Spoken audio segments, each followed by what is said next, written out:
Live is starting now if everyone can start in about 2 minutes.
Hi, everyone. I think we're going to start now. Good morning, afternoon, or evening to everyone joining us today. Thank you for being here. My name is Sabra, and I'm a program officer with the Asia Democracy Network. We're very pleased to welcome you to the sixth and final installment of our webinar series on Bangladesh, organized in collaboration with the Sydney Policy and Analysis Center. Over the past few months, the series has brought together political leaders, constitutional experts, civil society actors, and activists to unpack the complex and evolving democratic transition in Bangladesh, from electoral timing and constitutional reform to accountability and public trust. So today's session is especially timely and in many ways essential. Early in the series, we heard from youth who were at the forefront of the protest, demanding change in the immediate aftermath of the regime's fall. Paul, for this final webinar, we return to the voices of young Bangladeshis, this time to hear how they view the reform process and how that is now taking place and how they envision the path ahead. Their hopes, concerns, and perspectives on justice and inclusive governance are central to the country's democratic transition. As the country moves forward after years of authoritarian rule, questions around legitimacy, reform timelines, and economic recovery remain deeply relevant. This conversation gives us a chance to learn how the next generation interprets this moment and how they envision meaningful change. So if you've missed any of the previous webinars in this series, you can find the full recordings on ADN's YouTube channel. The briefing papers based on these discussions are also available on our website for deeper reading and continued engagement. We are grateful to our speakers for lending their time and insights, and to all of you for joining us today. I'll now hand it over to our moderator, Jyoti Rahman, who will guide us through this discussion. Jyoti, over to you. Thank you, Sabra, and welcome everyone. Morning, afternoon, evening, wherever you may be. So today is 18th of July, and exactly a year ago today, things in Dhaka reached a point of no return, point of no turning. So just a very quick recap of things back then. So from the beginning of July, when we had our second webinar, we talked about, at that time, beginning of July, we talked about whether under the Hasina regime, Bangladesh's development trajectory was being derailed because because of the oligarchy and because of the sort of corruption, massive scale of corruption. Was that hurting the development prospects? This is, of course, at a time when there was no prospect of democratic change or none that we had anticipated. Very quickly things changed. There were demands for protests over government jobs, and civil service hiring practices, and government violent crackdown on those protests escalated, and by the 18th, by today, this day, 12 months ago, student protesters from and um, young protesters who had nothing to do with government jobs, who had no interest in those hiring practices as such, came out in large numbers to essentially protest against a despotic regime. And the regime fired back with violence that had not been seen in independent Bangladesh ever. So let me just pay respect to all the people who lost their lives, who lost their limbs in last July's uprising, and also in under the rule of the fallen despotic regime. Okay, without their sacrifice, we probably would not be talking about the things that we're talking today, which is future of democratic transition and reform. So once again, I pay my respect to all those who fought for this moment. Today we have with us Meherba Sabrin, lecturer of law at Northern University in Bangladesh. She's dialing in from Dhaka. And we have Norshin Noor Aishwarya. She is a postgraduate student at University College London. She is dialing in from London, despite the greenery at the back, greenery at the background and sunshine, which actually made me think that maybe she was dialing in from the monsoon heart of Bangladesh. Welcome, Meherba and Norshin. Before we get to the actual, proper discussion, we try to keep this to roughly an hour. We try to have questions, discussions. I ask questions and then I, you guys discuss. So before we and then we try to have few minutes for questions and answers at the end. It's all going to be it's all live on the YouTube, and also it's going to be in ADN's YouTube channel and also shared in social media. But before we get to the discussion proper, maybe I'll start with Norshin and then come to Meherba. Where were you 12 months ago? And if you don't mind me asking, a very brief recollection of those fateful days. Norshin. This question is actually very, very emotional and at the same time powerful, especially today, because on 18th of July, exactly 1 year ago, my younger brother, who was 17 years old, he was shot by the police exactly on the same day. So when I woke up today and staying thousands of miles away from home, I was literally recalling those moments and I was having goosebumps. So thank you for asking this question and for giving me the platform to share some of my stories. Maybe I will focus particularly on that day because among all the incidents which happened in July, I think that one day has shown me enough that how wrong things were going around. So I'll just briefly share some of the incidents that around like 4:30 to 5 p.m. I got this phone call from an unknown number that my brother has been injured. At that very moment, none of us in the family knew that what sort of injury. He just went to the residential, very like nearby protest. I live in Bailey Road, so he went there along with students of Vikarnisa Noon School, Will's Little Flower School. Like all the school students were doing like a protest in the Bailey Road, the Shantinagar More, exactly. So when I got the phone call, I did not let my parents know at that very moment because I thought that they will get panicked. And I was also not sure that what is exactly the scenario. So I just sneaked out and I told my father that, okay, let me just go there and bring my brother back home. Maybe the situation is not all right. So once I went to the spot, I saw that he was taken to a nearby clinic in Shantinagar because none of the hospitals agreed to give him even the first aid. And especially in that zone of Dhaka, we know there are like many big hospitals like Popular Diagnostic Center and all. They just said that they don't have first aid and he was denied medical treatment. So you see that first of all, minor was shot by bullet, and then the hospitals deny to give treatment. So this is how the layers of human rights violations actually unfolded.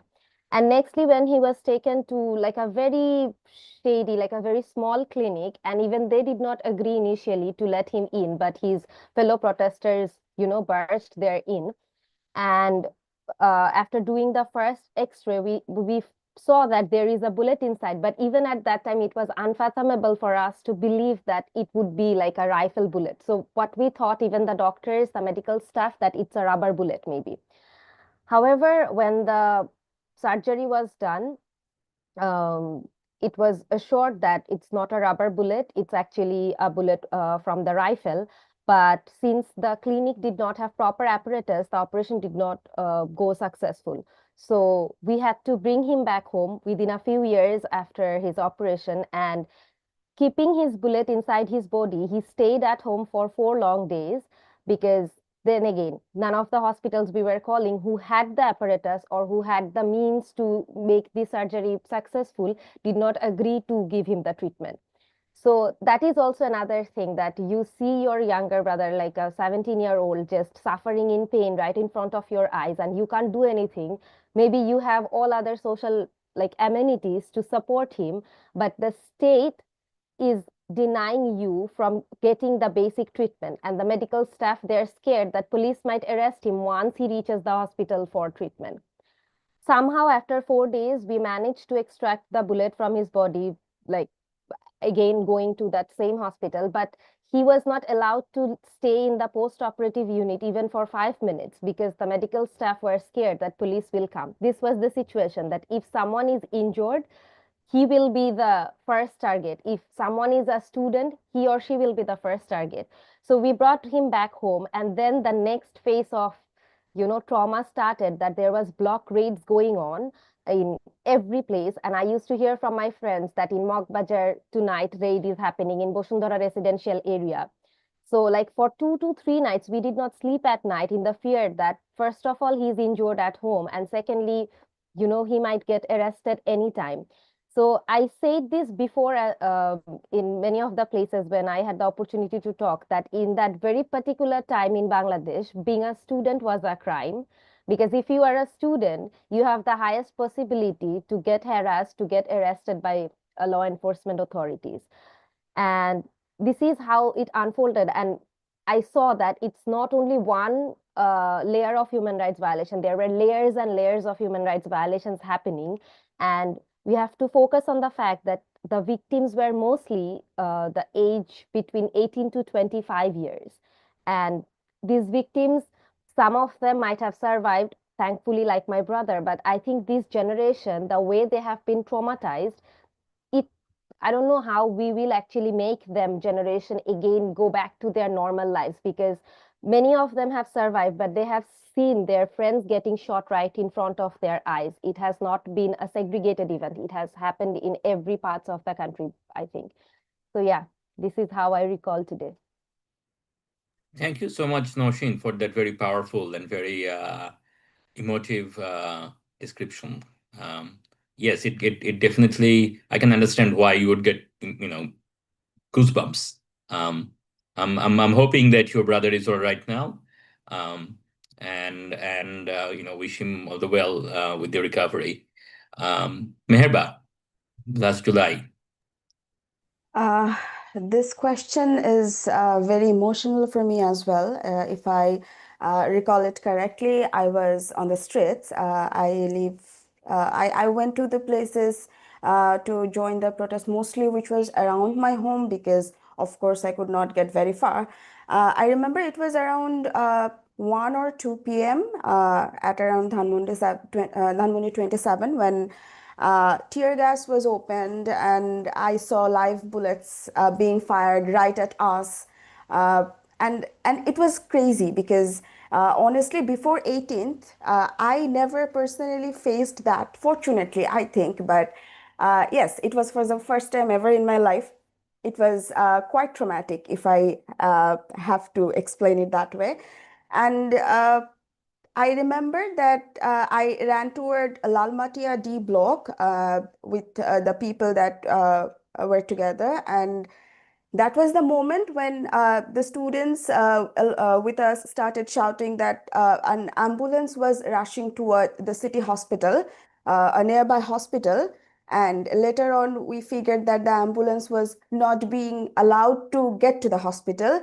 And later that night, I figured the ambulance was carrying Farhan Fayaz, the martyr from Residential Model School and College. So, yes, I definitely do not understand how we passed those days. It was a blur.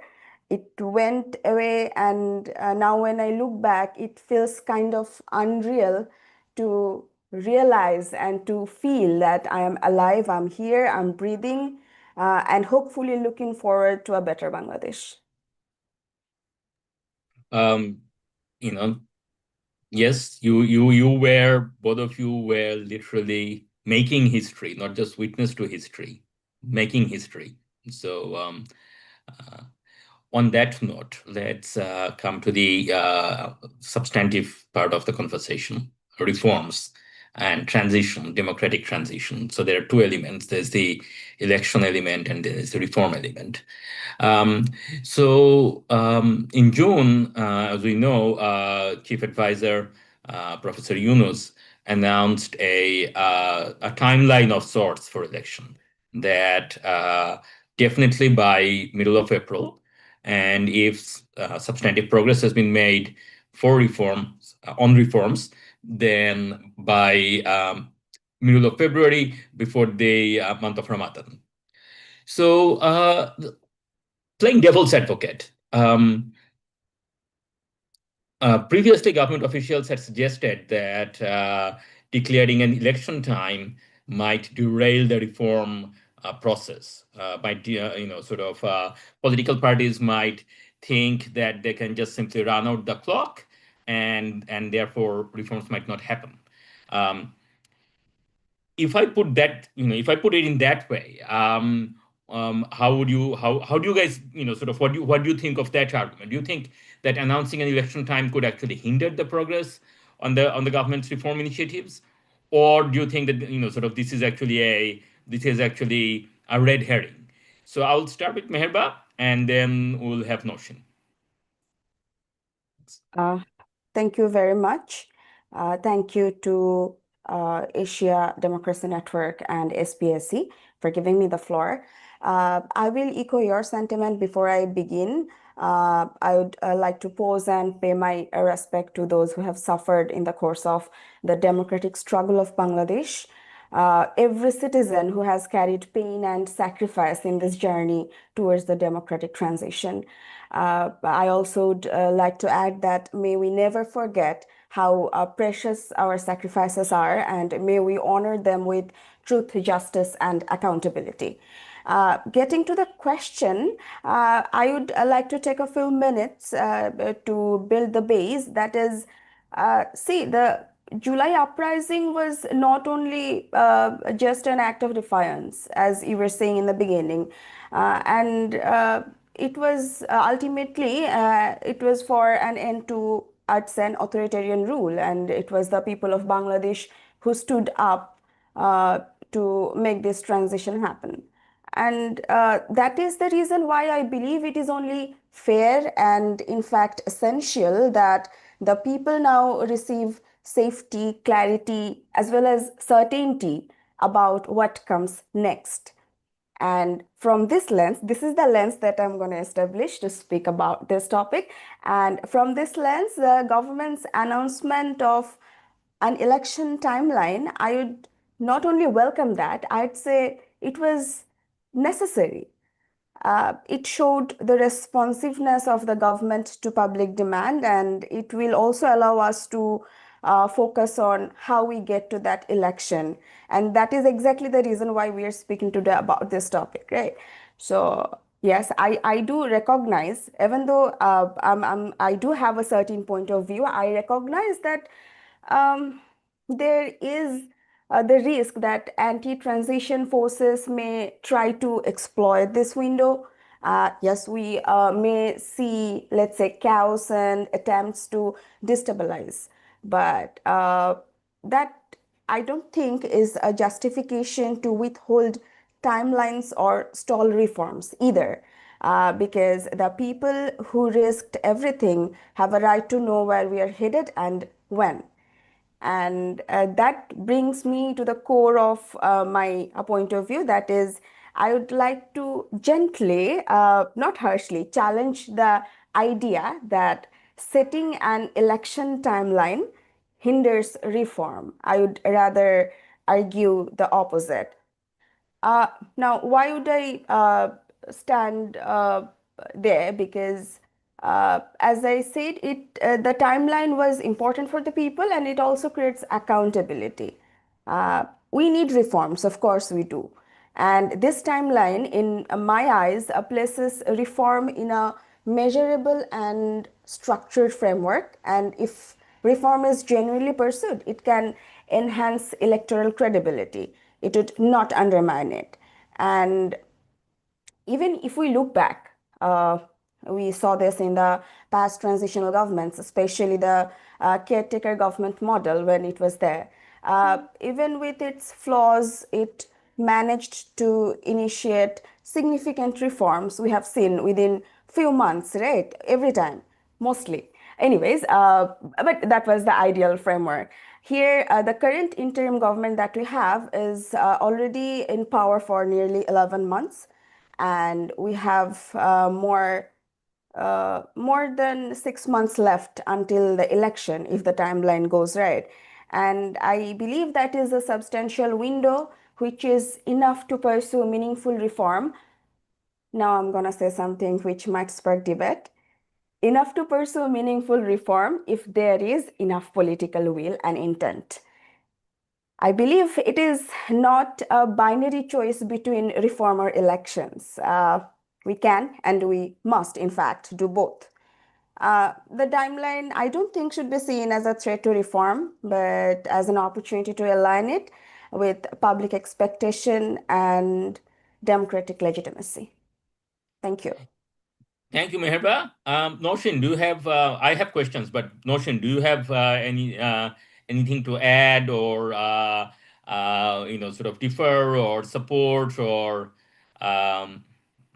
sort of how do you see the whole reform versus election framing? You are muted. You are muted. Sorry. So, well, being a very, very apolitical person and only speaking as a conscious citizen of Bangladesh, I mean, to me, actually, it matters very less that who does the reforms. It matters the most to me that the reforms which Bangladeshi citizens expect, which they have been promised to, actually happen in ground. So, of course, we can't deny the fact that for, I think, 3 consecutive terms, Bangladeshi people have been denied the right to vote, and we did not have any election. Me as well, like I have gotten the right to vote maybe like last time when election was happening, but I never had the chance to vote. So most important thing for Bangladesh, of course, is to have an election that is free and fair. And can't deny the fact that on one hand, the interim government has raised very high expectations on these reform promises and everything. But unfortunately, we did not see that much of reforms happening practically on ground. And it has, I think, delivered very less compared to what was, shown or promised in the initial days when the government came and when the reform commissions were formed. But at the same time, I do fear that whether a new elected government, whoever is coming with a reform agenda in their hand will actually be committed to do those reforms when they are in power. And this is also not any hatred towards any political party, but given the unfortunate toxic political environment we have in Bangladesh.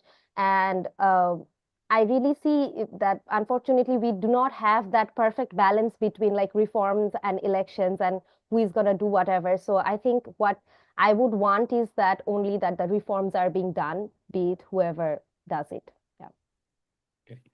Yeah. Thank you, Norshin. So for our audience, particularly non-Bangladeshi audience, just a bit of background here.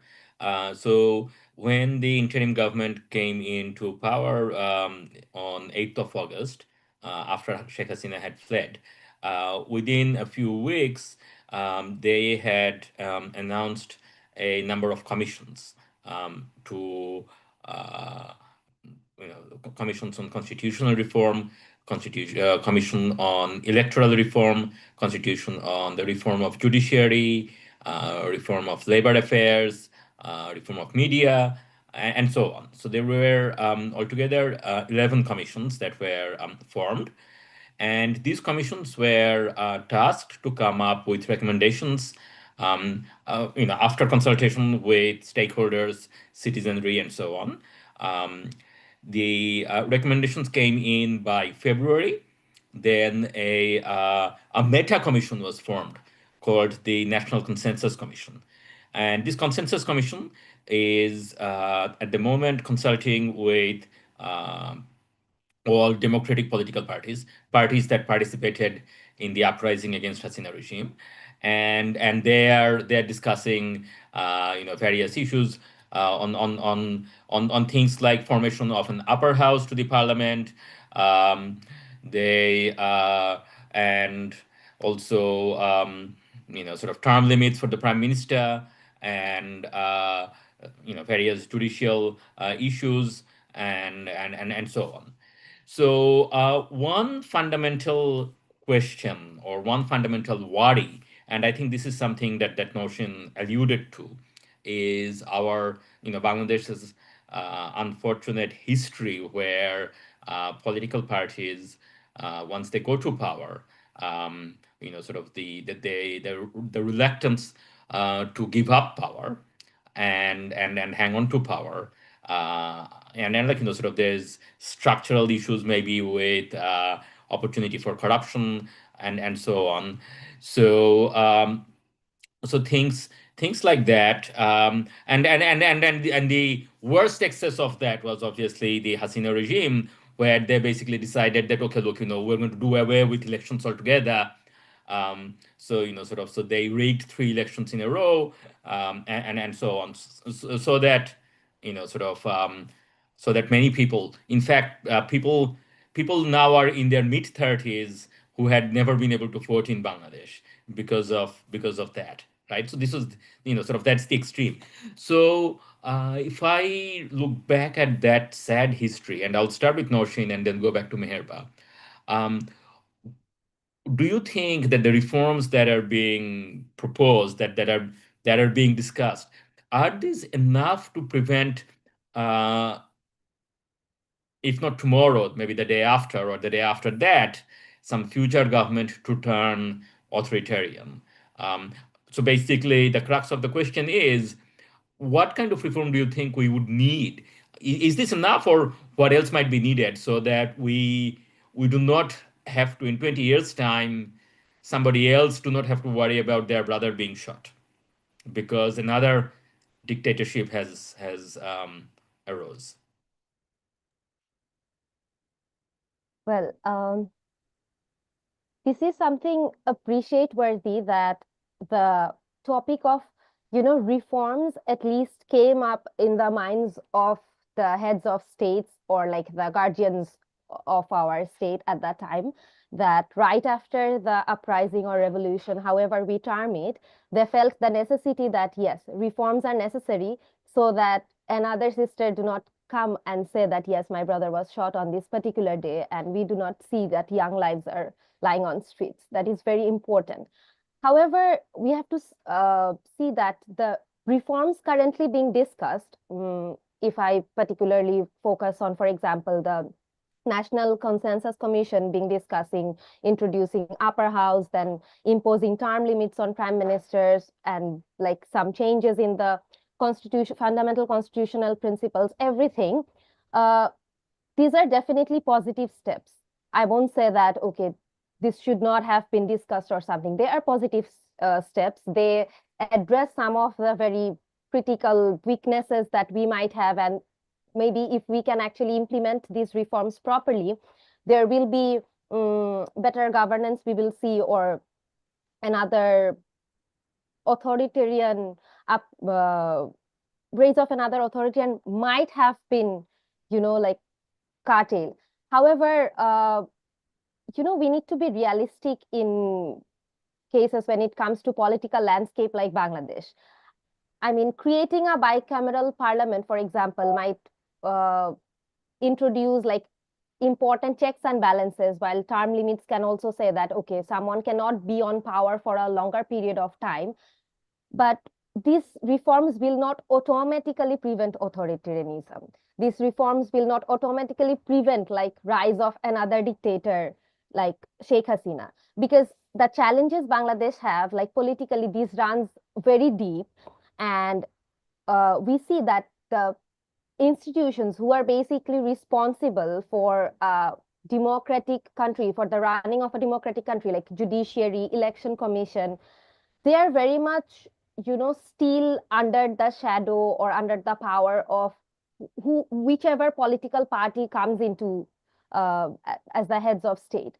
So just doing reforms on like constitutions or this sort of like things which are being talked about, I think it will not guarantee that another authoritarian government will not be formed. We have to dig deep into the structural reforms as well. We have to think about the cultural toxicity we still have, because if we talk about meaningful democratic transition, we will definitely require a less toxic political culture. Are we actually working on making any cultural change to our political landscape? I do agree that this is not possible overnight, but at the same time, just amending constitution or amending something through the National Consensus Commission, I mean, it gives me doubt that it will actually lead to our will or what we are expecting, because we have seen that how the previous government did not bother changing constitution.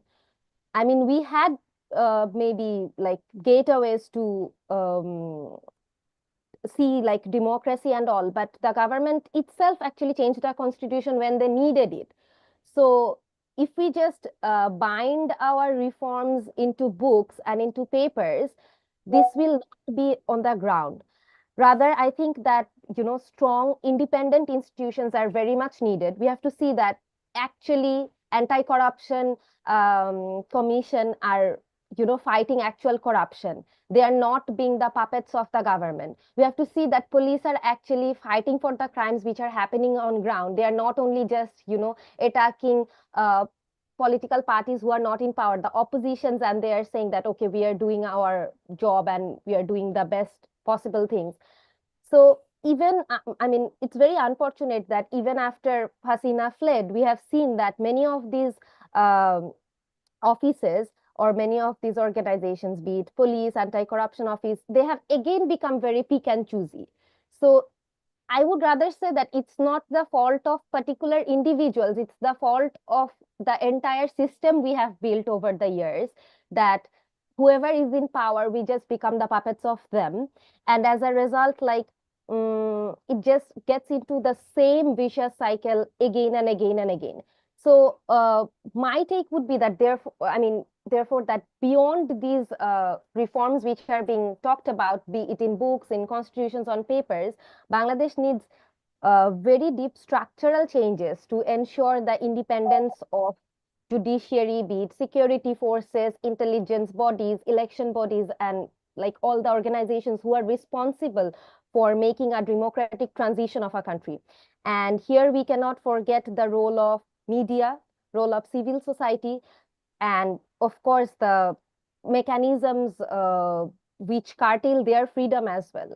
So yeah, in conclusion, that these constitutional tweaks or like the reforms you have mentioned about and initially, they are necessary, but I think they are not sufficient to prevent authoritarianism in future. So to truly prevent authoritarianism, reforms must be accompanied with like, broader structural changes and like democratic transitions through like political cultural changes and the institutional independence, and mostly by empowering citizens and upholding the rule of law.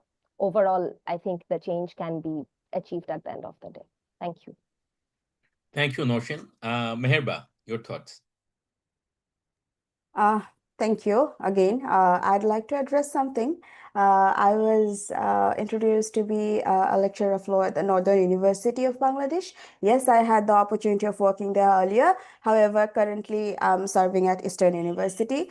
Anyways, getting back to where we were, yes, what Noshin said, I definitely do understand where she's coming from, and it was very insightful, to be honest.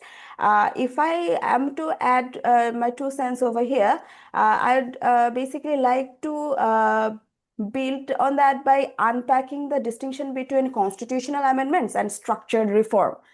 And I believe both need to work in tandem, but definitely with different goals and different scopes. There are 2 questions that we need to ask ourselves. The first one is, are these reforms enough?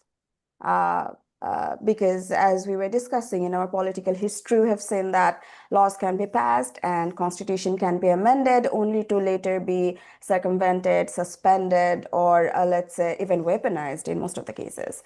So the real issue over here is not just what reforms are proposed, but how they will be institutionalized, enforced, and more importantly, protected over time. That basically leads to the second question that I'm going to ask, and that is, who is designing and deciding the reforms? Are they emerging from, let's say, a broad-based national consensus in true sense, which involves, let's say, political parties, civil society, uh, experts, youth, professional groups, marginalized voices, or are they being dictated by only the transitional elites? That's a question that has been asked many times in different jurisdictions whenever democratic transition popped up in the history. And basically, what I believe is in a country like Bangladesh, where a democratic backsliding has often been backed by legal justifications, whatever the justifications are, we do have to remain cautious, because constitutional changes without structural transformation may simply change the facade, and it will basically leave the underlying imbalance of power untouched. That is where I'm scared, because whatever reform we are talking about, if we don't know, are these reforms gonna help us in the future, or are these the reforms that we believe that if it was there earlier, this authoritarian regime could not have killed our brothers? Where are we coming from? That is important. And to end on that note, I would like to say that if we truly want to build a resilient democratic future, we must go beyond rewriting the rules and trying to come up with reforms. We basically have to reshape the system with people's mandate at its core. And that is the kind of reform that Bangladesh really needs right now. Okay.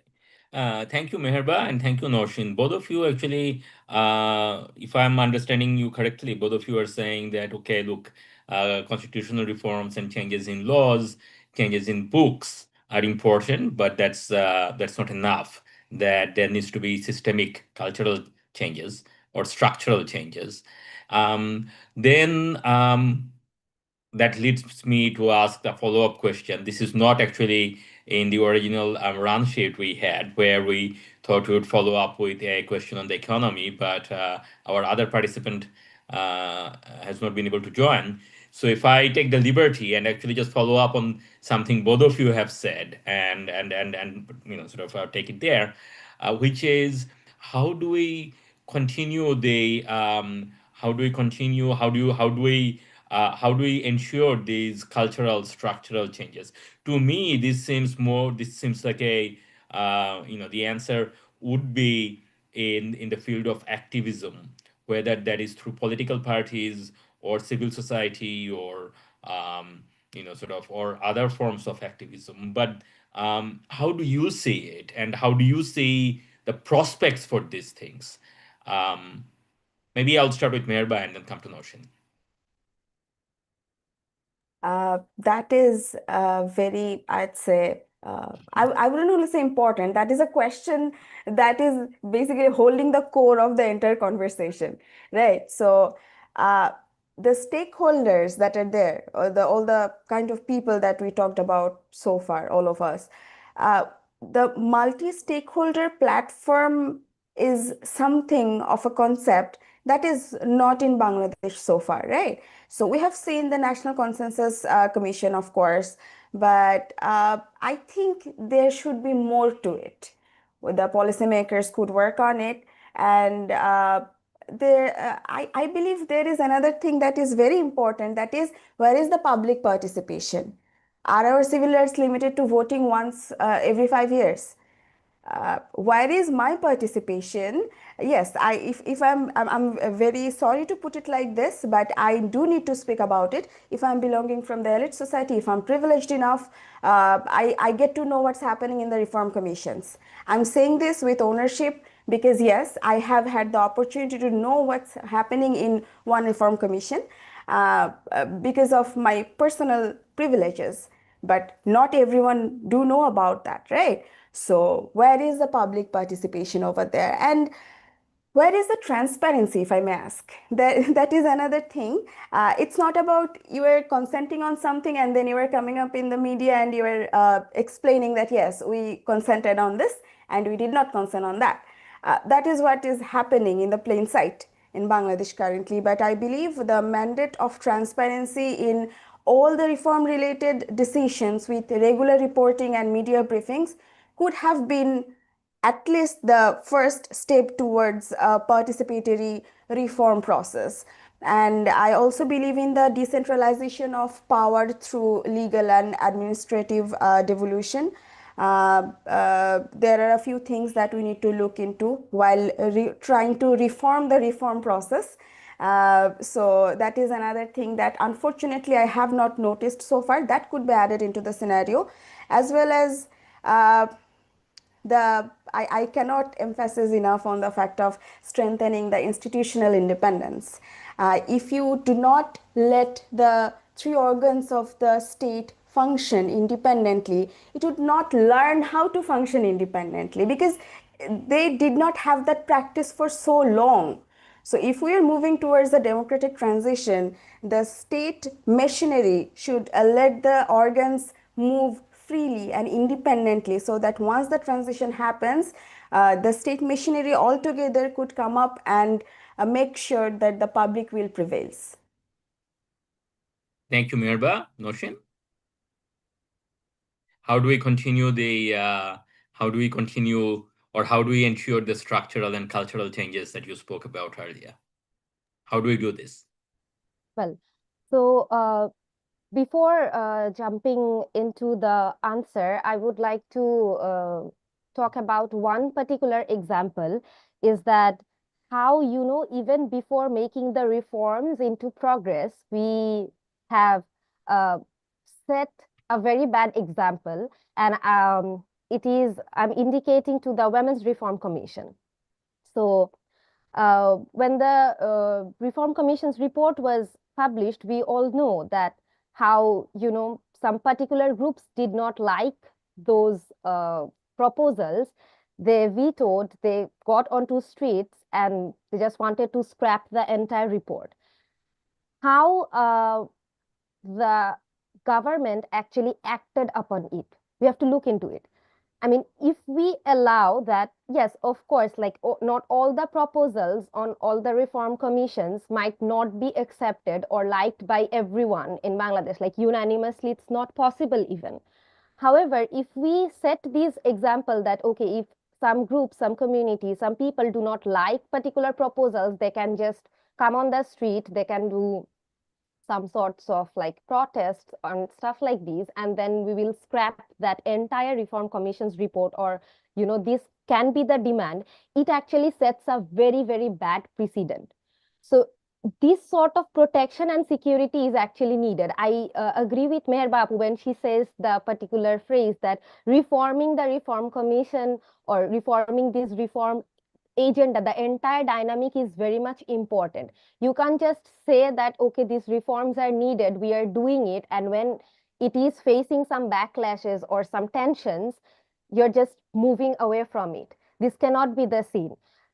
There might not be likeness from all the parties, there might not be like acceptance from all the communities, all the people, but that power should be on the chiefs or should be on the government, that how they deal with this particular scenario when there are actually challenges and tensions are coming forward, or else you are not actually doing a legitimate promise to your citizens.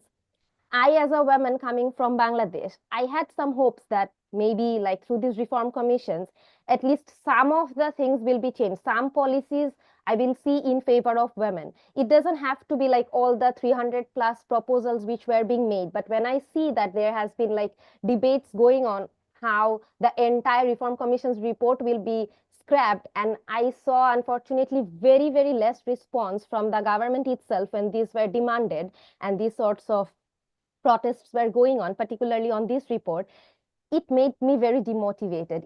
It made me again lose hope after the July thing, which we did on street. It again made me feel that, okay, that was maybe just for a time being, the adrenaline rush, and like, yes, we did it, but at the same time, we are again getting back to what we are doing.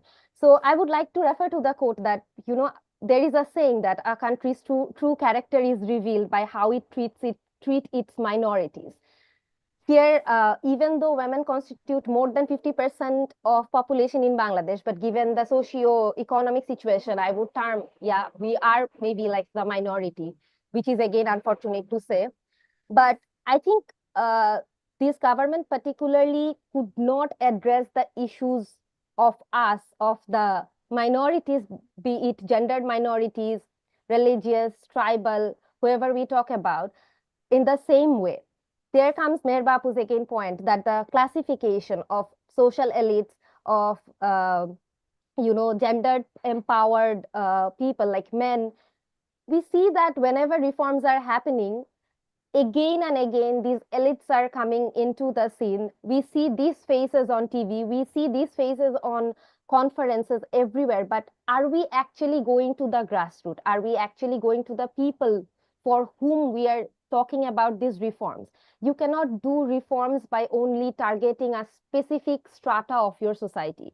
If we talk about actual reform, structural changes and all, we have to think about the entire nation as a whole. We have to give that respect, we have to give that dignity to each and every citizen of our country. And without these, actually, neither the bookish reforms nor the structural reforms will be possible.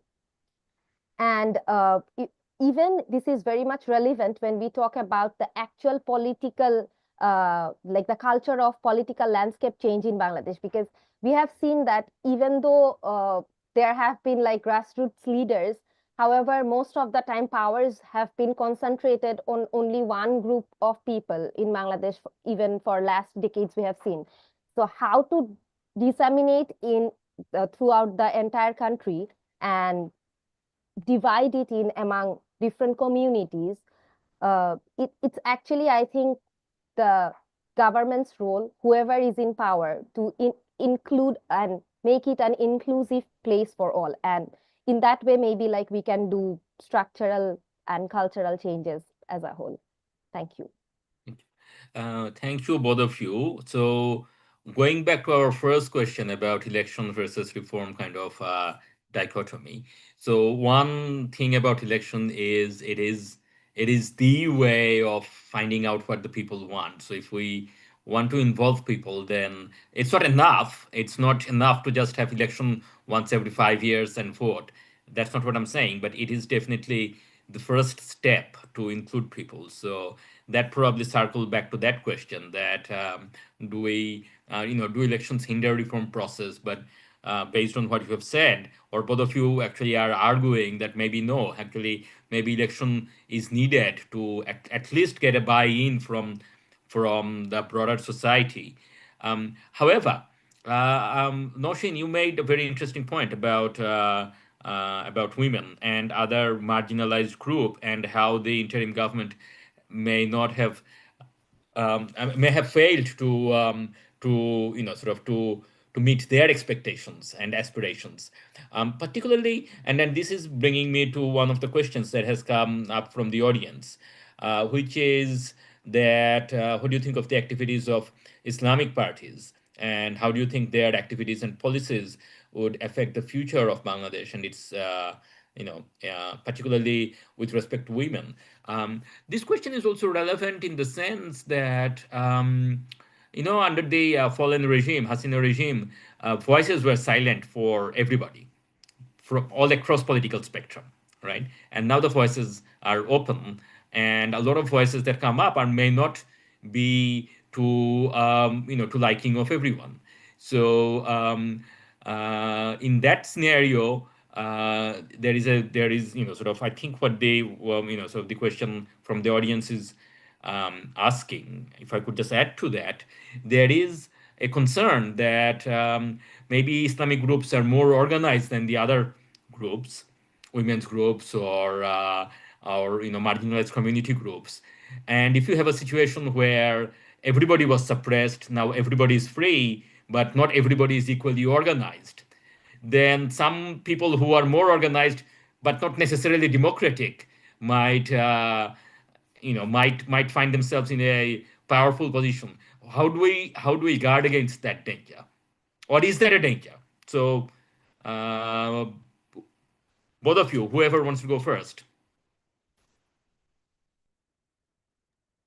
I'd Okay, let maybe. Noshin go first, Noshin, go if first. she wills. Okay. Jyoti bhai, my question would be that does the capability or power of citizens lie in how much organized they are as a group or community? I never see that as a threshold of being a dignified or like respected citizen in my country, actually. I might be a very like powerless, coming from a very apolitical side of the society. For example, like I'm nobody in the society, but then again, I'm a citizen of Bangladesh. How can I just term myself that I'm not enough powerful because I do not belong to a so-called organized party or organized group in Bangladesh? And will it hinder my rights just because I do not align with the principles or align with the activities or beliefs of some political parties? I actually do not see like this. I mean, we live in a democratic country like Bangladesh, and every citizen, that is what I learned in my law school as well, that every citizen has equal rights, be it he or she belongs to a political party, organized group, or whatever. But I get the point, like, of course, in reality, it shows the difference. And this is where, again, the unfortunate culture of our political landscape show up, that if you are not organized enough, you cannot claim for your rights. Yes, women activists, be it like the marginalized groups' voices are not heard enough or seen enough because they cannot go to Sohrawardi Uddan every other month and can stage a rally or stage a protest with like 5,000 people. But that's very unfortunate that we are today concerned that our rights might be get curtailed because we can't stage those kind of protests. This is where my very argument lies, that this is the problem we are facing in today's society, that someone who's powerful, someone who has the concentrated power, some community groups, they are being seen as the elites of the society. And exactly to bring this to break this elitism, July was there, we fought on the streets, the very foundation was anti-discrimination. Anti-discrimination was not only for quota. I mean, I already graduated by that time. I was doing a full-time job. Why did I go on street? Was I bothered about quota? Not at all. But I was actually wanting this anti-discrimination thing in every step of the governance, in every layers of what is happening around me. This discrimination, be it coming from gender, religion, whatever. Now, when I see that this discrimination is again ingrained in the society, and this time not only behind the screen, like people coming on media, people coming on television and rallies, they are saying it directly. This is actually very, very, very unfortunate and disheartening, actually. And when we talk about particularly women, since you referred to it regarding that question, I don't think even in Sheikh Hasina's regime, women were very much empowered or something. I use this term, women washing, by Sheikh Hasina actually. It was that she was being presented as the mother of democracy and the longest female head of state. All these things, by even the international community bought these sort of like arguments or like logics. But if you see, even in the parliament, how many grassroots female leaders we had in the 50 reserved seats, how many were actually representative of electorate? No. If we look into the statistics, we will see most of them were like either wives, friends, daughters of influential political persons. There was hardly grassroots female leaders who could actually voice for women. But then again, in every newspaper, in every article, we saw that, wow, we have increased the number of seats for women. Now it's 50, and Sheikh Hasina is the like now doing this and that for women empowerment. Did we actually see women empowerment in practicality, pragmatic way? No. So this women washing we have seen during her regime. Now that is not there anymore. But when women are actually trying to break free and come forward, there are certain groups, communities coming forward and saying that no, you are not invited to have a seat on the table, you should go back. But then why these people, why we all actually did not have any problem when in July and August there were literally female students, mothers, sisters, all on streets, and at that time everyone was happy clapping for them. So is it that we needed women on the streets at that time for the legitimacy of the movement? That's why we welcomed them.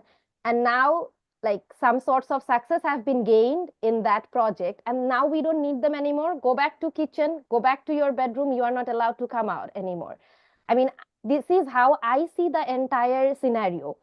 Then again referring to that, like organized, how much organized they are, I would say Bangladeshi women are very, very resilient. Like since independence, the way they have been suppressed, like systematically through legal, policy, societal, economic, every possible way. But then again, even today, we see women raising their voices. Even today, we see even me talking about these issues. So I don't lose hopes, but at the same time, I'll be very disheartened if it is being said that women activists in Bangladesh are not organized enough or not powerful enough. I think that is not the case. They have been trying, and in many ways, like they have gained success. But of course, when the entire society, like systematically, is trying to suppress, then it's very difficult to see the desired expectations, statistics of success in many ways. That's true as well. Thank you. Thank you, Noushin. Meherba? Well, thank you again. I think the radicalization that we are seeing currently, the fact that the Islamist parties often employ religion as a political instrument. See, it's to maintain control over the society. It's not to uphold the religious faith. That is what we need to understand to begin with. Everybody.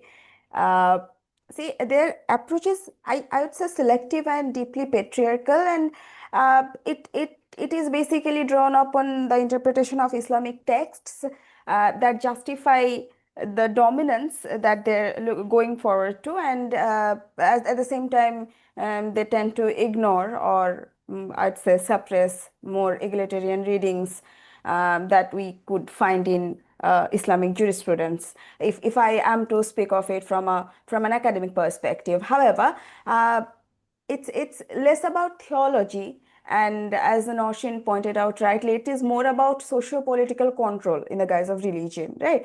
So this is what I'm very sorry to see and to say as well, that we do not tend to understand this whenever there is this debate regarding radicalization. We tend to get very sentimental, we tend to get very personal, but it's not about that. I mean, come on, look at the Constitution. Whatever Constitution we have that, right? There might be debates about how good or how practical it is, but we have the Constitution that we believe in, that makes sure that the people's will do prevail, and nowhere it says that women are any less than men when it comes to that. And now why is it there? See, full democratic equality is another concept that we do not tend to talk about much. I am still not sure why, but we do not. The democracy that we are looking forward to, the democratic transition, which is the core of today's conversation, is absolutely dependent on recognizing equal citizenship. And Islamist parties, as we see, they frequently treat women as dependents under male guardianship rather than full political or social equals. And that is the crux of all the problems that we see currently. See, denying women their right is fundamentally incompatible with Bangladeshi constitution. But then again, the democratic principles that we aspire to uphold, that basically gets demolished to the core when we look into the I'd say context where they're coming from. So yes, I think that is one thing to look into academically. And contextually, there is another thing that I'd like to add, that is, see, when we see that there is gender justice, there is, let's say, demanding political rights and issues like that coming up. And when it comes to that, enabling the Islamist parties to, let's say, forge alliances with other reactionary forces, sometimes maybe even so-called secular ones, that could probably lead to something. I'm not sure how. We do need to think about that, but I am sure that if we are to understand that everyone do have the right to practice politics in their own terms in a democratic country, we do definitely have to respect everyone's opinion. Along with that, we also need to understand that the Islamist parties coming up with notions like mistreating women, or I'd say discriminating women, is just yet another political agenda, and we need to deal with it absolutely politically, not by any other means whatsoever. Thank you. Thank you. And of course, in democracy, when we say, deal with it politically, we mean that, like, at some point we have to go to the voters and put parties' agendas to test. There is a question from the audience about, is it correct that the principle of secularism has been suspended by the interim government? The answer is no, that has not been. This is to be left to the newly elected parliament on whichever direction they would want to go. Do Islamist parties have concrete policies that guarantee the rights of women and sexual minorities? There are many Islamist parties in Bangladesh, and again, we would have to wait until election comes up, and then we have to ask them, where they stand. On broader women's issues that Noshin and Meherba, you both mentioned. So this reminded me of Bangladesh's earlier economic history.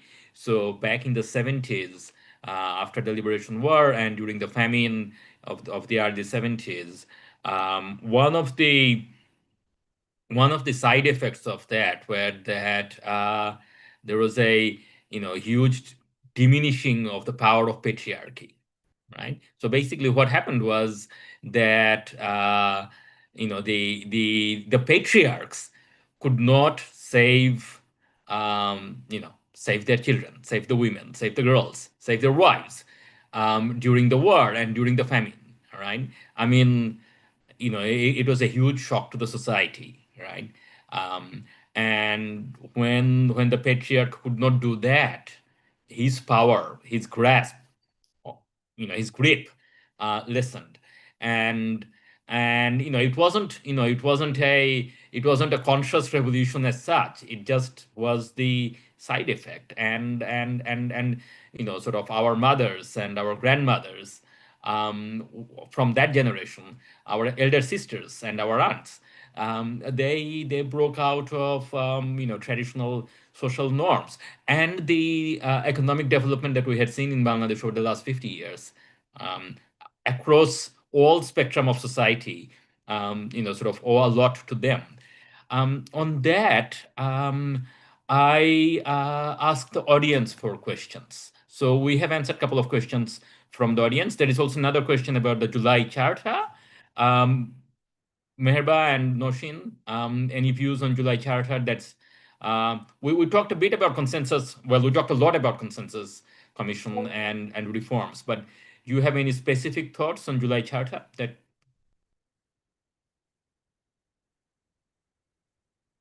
Meherba Apu, would you like to go with it first? I'd love to, thank you. So, when we speak about July Charter, I want to know what's in the July Charter. I need to understand where the July Charter is coming from, who is working on it, what is going to be, the elements, the essential elements of the Charter that is going to come up. Is it going to reflect the people's will? Is it going to reflect the spirit of the transition, which ultimately led the movement to be an uprising? Without knowing the answers, I think whatever we come up with as an opinion regarding the July Charter would not be comprehensive, because there are different political parties, there are different stakeholders who are coming up with different versions for the July Charter, right? So it's important for us to understand where it's coming from. I would basically like to add something to this. If we go back a year, we saw that there was this thing where we were still debating. We are basically still debating about whether it was a revolution or an uprising, and that debate sparked another debate, that is, what would the July Charter contain? Would it be just another charter that will reflect the uprising, or would it become something which would be the stepping stone towards a new constitution that we might need to have? So that was another thing. But yes, I believe, if I'm asked of my personal opinion, there of course should be a July Charter. There of course should be an embodiment of the reflection of people's will, people's belief in themselves, people's belief in the country, and the citizens' sentiment towards the uprising that helped us move towards a democratic transition. Thank you. Noshin? Yes. So what I see in the question raised by our respected audience is particularly using the term July activist while asking questions on July activism. And here I agree with whoever has asked the question, that July activists should be one of the core concerns, if not the main concern of July Charter. But here we have to understand who are July activists. It goes way beyond only students. It goes way beyond a particular group. There were many garments workers, day laborers, hawkers, rickshaw pullers who were part of this movement and who actually sacrificed their lives, we hardly talk about these people. Again, very unfortunate.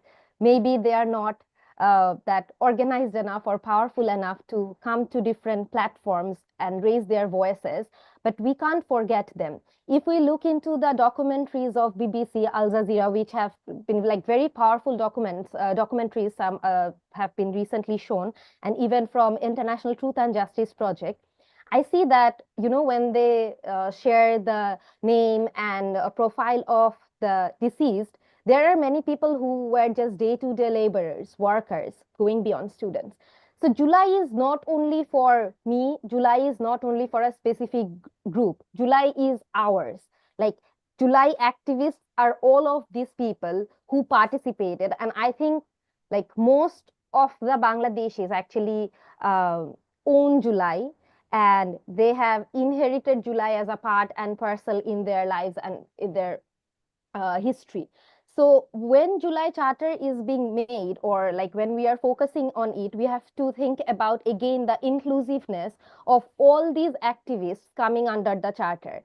It can never be termed under a specific group, that this community were the forerunners of July and they have the right and they have the authority or power to declare this charter and they will actually write it and stuff like this. I'm away from Bangladesh and maybe I'm not very much aware, but I'll be really happy and hopeful to know if any one of you knows about the fact that was like mass people or like representatives from all these particular groups I mentioned were invited while writing the July Charter, or while setting the principles of what will be in the July Charter and how it will be actually inherited. I actually did not see it. Maybe I have missed or what, I don't know. But again, I see that history in Bangladesh has always been very pick and choosy. Some communities, some groups always feel very entitled to grab the history and take the ownership of it. But here in this time of 2024, I really, really hope that it does not get hijacked from the mass people who actually sacrificed, who actually were on streets to fight for this movement. So yeah, that would be my remarks on July Charter, actually.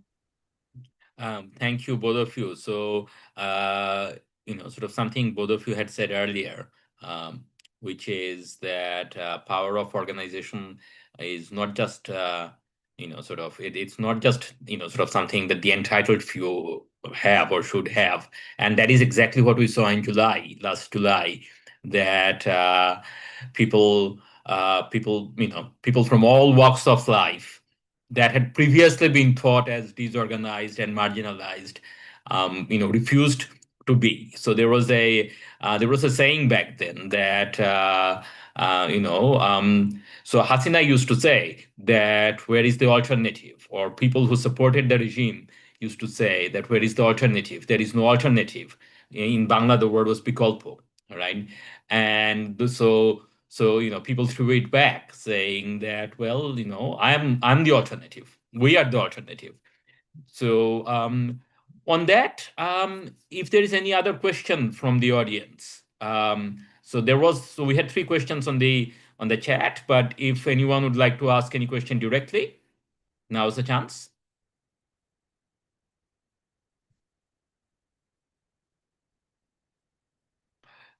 So we've gone way past an hour. So we try to keep this to an hour, but this is such an inspirational discussion, inspiring discussion that I had continued. It was a pleasure and honor to talk to both of you. Perhaps Sabra, you'd like to say a few closing words? Yes, thank you, Jyoti, and to our speakers for this incredible discussion. It's very insightful and honest. Anyway, so this was our final webinar in our 6-part series on Bangladesh's democratic transition. And we're incredibly grateful for the level of interest, engagement, and support we've received throughout. These conversations have shown us not just the challenges ahead, but also the energy, vision, and commitment that exists, especially among young people, to shape a more democratic future. So we'd honestly and sincerely like to thank our partners at the Sydney Policy and Analysis Centre for your collaboration on this important series. Anyway, this won't be the end of the conversation. ADN remains committed to highlighting critical democratic developments across the region. And we look forward to continuing this work through more dialogues, briefings, and collaborations in the months to come. So thank you once again, and hopefully we'll see you at the next one. Thank you so much. Thank you, Meherba. Thank you, Norshin.